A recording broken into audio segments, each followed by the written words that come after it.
Hello everyone, happy St. Patrick's Day. I hope it was nice and lucky for you.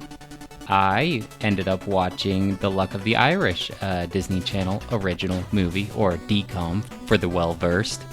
But that wasn't the only thing that I watched. I also watched the Indie World Nintendo Direct.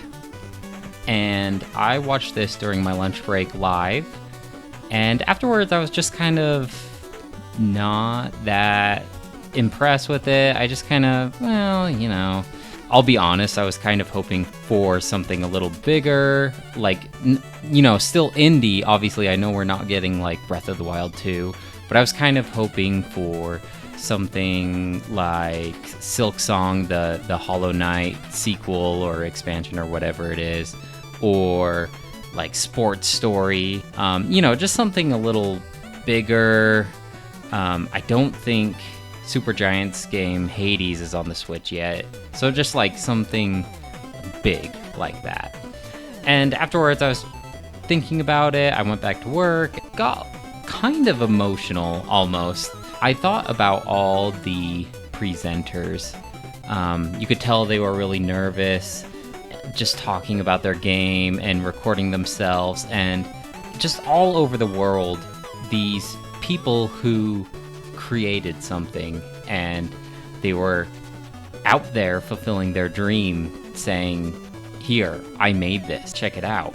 And there's just something super relatable about that, especially for, I'm sure, people who like to create, and that nervous feeling of putting your own product out there in the world. And I can only imagine what they were feeling when they were presenting their work on something as big as an indie direct by Nintendo. Like, that's so huge. And it was just like super inspiring. I was just filled with this overwhelming sense of wanting to support these people in any way I can. So even though I might not be too interested in a lot of these games, I think I'm actually going to buy a couple just to support these people's dreams and to encourage them to keep creating and keep showing us what they got, Anyways, I'm going off a tangent here. I'm thinking maybe what we'll do is we'll go game by game and just kind of I'll describe what it looks like to me and my feelings about it. That work for everyone? Cool. Okay, so the first game presented is called Blue Fire, and it looks like you're this little ninja guy with swords, and it looks very 3D platformy, but also super combat based, which is kind of unusual. Usually the 3D platformers that I've personally played, the combat is basically like jump on their head, or like, I'm just thinking maybe like Jak and Daxter, you gotta spin. But this looks like you're weaving in and out of attacks, and it looks a lot more engaged in the combat. The platforming itself looks super hard, and I'm a little worried about that, but it looks gorgeous. And I couldn't really tell if it was like this 3D world, kind of like Super Mario 64, or maybe a little more linear, like here's the path, get from point A to point B. So I guess we'll have to see about that. But I'm actually pretty excited for this one. So the second game is a game called Baldo, and like Studio Ghibli, right? They even say in the Indie Direct, they're like, oh, this reminds me of some of my favorite anime shows, wink wink. It looks a lot like maybe Nino Kuni, just that kind of style. And so that actually really appeals to me, and the combat kind of looks a little basic. Of course, like we only saw maybe like 30 seconds of the game, so I guess we'll have to see. But I'll be keeping my eyes on it and maybe picking it up on a sale. All right, so the third game is called I Am Dead, and it looks like you're kind of set on this island with a lighthouse. There's people like humans, but there's also birds. I don't think I saw any other animals, so I guess these humans and birds coexist together. Anyways, you're like the ghost haunting this museum, and I gotta be honest, this one doesn't really appeal to me at all. It kind of just looks more like a point-and-click adventure kind of thing, but like, you seem super focused in this one building. It's just not for me. I'm gonna go out there and say that unless I hear overwhelming praise for it, I'm kind of writing this one off, to be honest. I feel bad saying that. Like I said before in the intro, the developer seems super passionate about it, and I do want to support that type of passion and creativeness. So I'm conflicted, but as for the game itself, I'm just gonna say nah. Okay, the next game is called BioInterstellar Arc, or BARC. This one kind of looks like, you know, in Cuphead, where you're flying a plane and it's kind of like a bullet hell and you're just trying to avoid everything. And those levels were super hard, at least for me. But they were saying like, oh, it's fun for the whole family, so it might be a little easier, maybe something that you could play with the kids. If I had someone to play video games with, I might be interested in this, but as a solo player game, I'm not too interested in this one either. The next one looks kind of interesting. It's by Cyanide and Happiness. Freak Apocalypse is what it's called. And I'm not that well versed in Cyanide and Happiness. I've read a couple of their comics, and I know that they have this YouTube series, like these little small shorts that are kind of funny, but like I haven't ever been a huge fan of it. But just tonally and just watching the gameplay, it looks like it might be kind of funny, but as far as my impressions go, it kind of just looks like you're going around talking to people. So they're really going to have to bring in the funny in order to keep my attention with this one. All right, the next one is called Summer in Mara. It looks pretty cute. You're running around this like island-ish kind of vibrant summery setting, obviously because it's called Summer in Mara.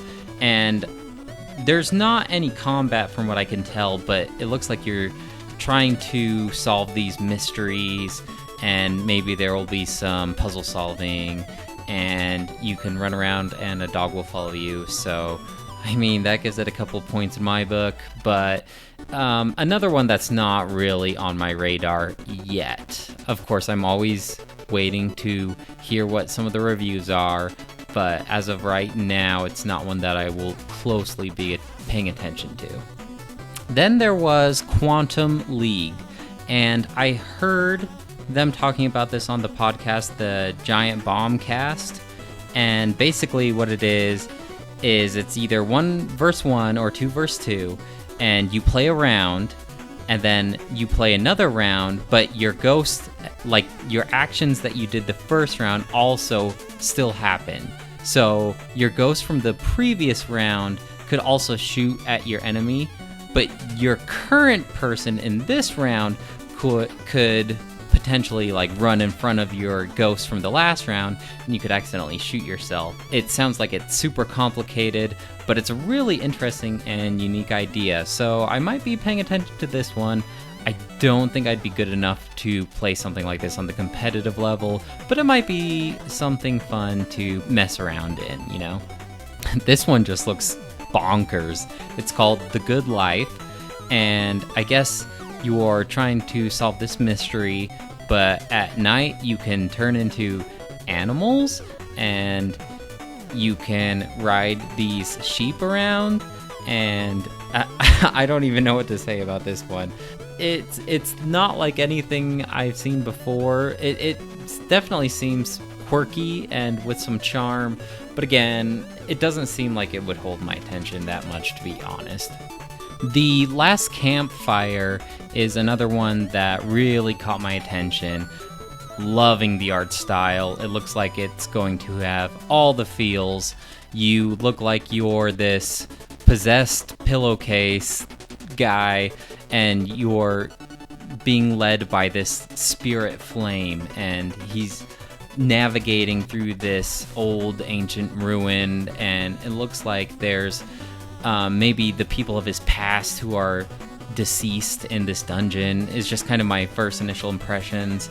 Looks awesome. This is probably my second most anticipated game, right behind Blue Fire, I think. I think Blue Fire is the one I'm most excited for, but The Last Campfire is definitely right up there too, so I'm going to be paying close attention to this one. Okay, Pixel Junk Eden 2.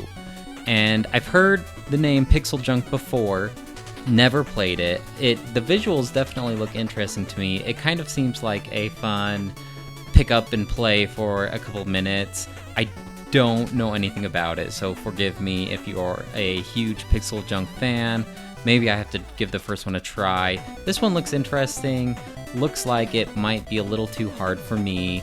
I don't know how hard Pixel Junk is, but I hear lots of people praising it, so maybe I'll have to give the first one a try before I form a complete opinion about this second one. Faeriye looks, to me, kind of like Hearthstone, playing on a grid, so it looks like positioning matters a lot, and it looks like you can terraform those grid spaces to perhaps affect your units. I really like Hearthstone, so I would actually be kind of interested in this one.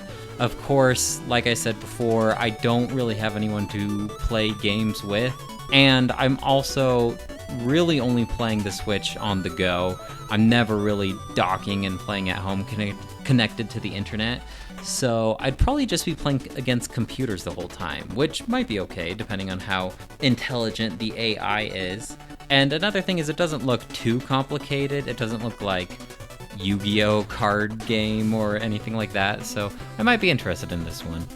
Okay, remember earlier when I said Blue Fire was probably my most anticipated game? I forgot about this one called Eldest Souls, and it looks right up my alley. You have like this customizable loadout. It's this top-down view, this isometric view, and it looks like it's just like this boss rush mode against all these crazy cool-looking bosses. The combat just looks super awesome. It looks pretty hard, like I'm going to be dying a lot, but it definitely has me intrigued. It looks like the bosses look all interesting and intimidating, and the combat just seems super tight. I'm just super excited for this one. I completely forgot about this one. I don't know how I did, but I'll probably be picking up this one first chance I get. Okay, now they kind of did this show reel of all these different games, so I'll just kind of do quick little impressions of each one. The first one is Blair Witch. Too spooky for me. I don't usually play spooky games.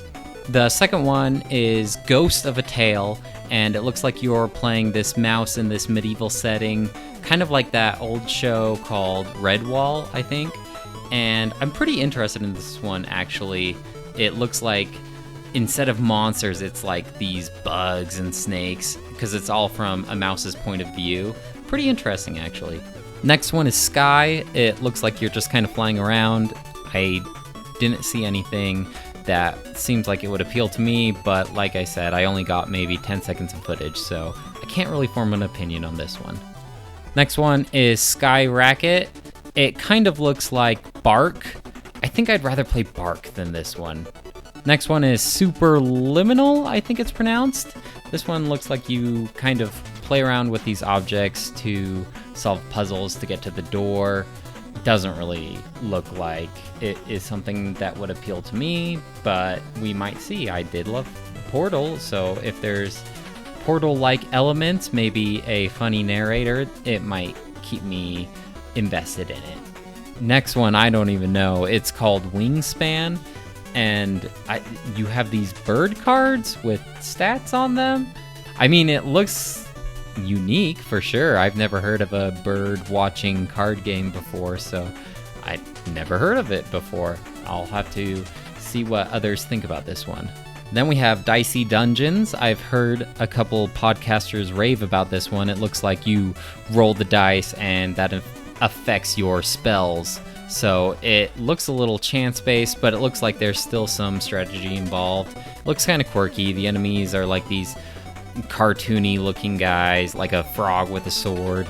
I don't know. I might be interested in this one. It looks like another roguelite, and I'm a little tired of those, to be honest, but we'll have to see. Bounty Battle looks like one that would be fun with a friend. It it looks multiplayer. I could be mistaken, but it looks like it might be pretty fun. As for playing by myself, I don't think I'll be picking this one up. Moving out, this one, I believe it was an exclusive for Google Stadia at first, if I'm not mistaken. It looks kind of like that Mario Party minigame where you and a partner are trying to move these objects. Like I mentioned previously, I would be playing this by myself, so I don't think it would be that appealing to play single player. Maybe with a buddy, it could be fun, but not really my thing at this point in time. The last one is Exit the Gungeon. Now, I do own Enter the Gungeon on the Switch. I never beat it because I suck at video games, I guess. But I did enjoy what I did play. I put in, I don't know, maybe like 10 hours into it, and then I kind of fell off and moved on to other games. But I did enjoy it. I liked how many different guns you could potentially put in a game and just all the wacky things that I saw. It was maybe a little too difficult for me, like I mentioned, but I'm kind of interested in this one. The first one, Enter the Gungeon, was from this top-down view, and this one looks like it's more from the side-scrolly. It looks like you are in maybe some more interesting environments, like you're on a moving cart or like an elevator going up. And so it looks a little more interesting. It also looks just as hard, maybe even harder than Enter the Gungeon, but I actually may be picking this one up if I'm feeling pretty brave. And that was the Indie World Direct, guys. I appreciate you listening to me rambling my thoughts about these random games. Hopefully we'll get some news on Silksong soon, but as for right now, I am happy for all the creators who got to showcase their games today. I definitely saw a couple more interesting ones. I kind of forgot about a couple of them, actually. When I rewatched them for this video, I'm kind of, in my head, I'm just thinking like, oh yeah, that one actually looks pretty cool. Like, I might be picking that one up, so we'll have to see. Anyways, that's it for me. Bye!